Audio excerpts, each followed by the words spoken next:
Hey guys, Matt Ruddle here. So I'm going to talk to you about webinars now. Now it seems that since the world went into lockdown, and no matter when you're watching this, you remember that 2020 when we all went into lockdown, people started to emerge online. They started to do loads of Facebook lives or Instagram lives or anything like that. And they also started to do a lot of webinars because we lost that face-to-face human interaction, the big meetings, the big conferences that everybody went to. We lost that for a time. But people came and they emerged online and they started doing webinars, which actually opens up a lot more doors because it means that you can interact with people not only right on your doorstep, but in other counties, in other countries as well. And it's evergreen content because not only can you record the webinar, but you can then put it online afterwards. Whether you charge for that, whether you put it into a membership site, whether you just put it out there for all the world to see and all the people that didn't make it to the live event. But the question is, how do you do it? And how do you get that audience there as well? So the simple fact is, the first thing you need to look at is what software can you use. Now, Zoom has skyrocketed, I'm probably like everybody else. I wish I had bought shares in Zoom before the world went to chaos, because I would have made a fortune. But Zoom is a great piece of software. It's general purpose. They do have a webinar elements as well. Or you've got things like Click Meetings, which I've used before, which are really nice because you've got whiteboards and things like that you can use on there. You've got GoToWebinar. You've got to find something that you like to use, and most of these will have free trials that you can use because you've got to make it as simple as possible.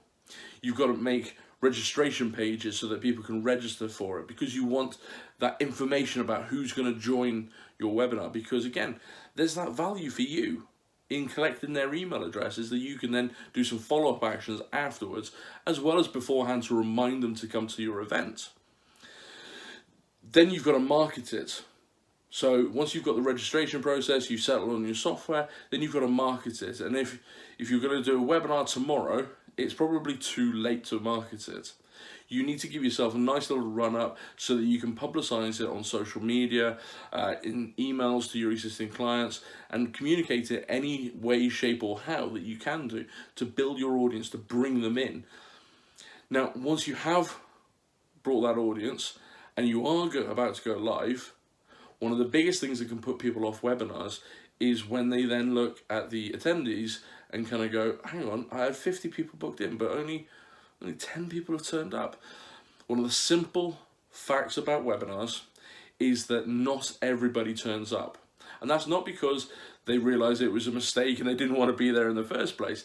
It's a simple fact that people will expect you to email them the content afterwards.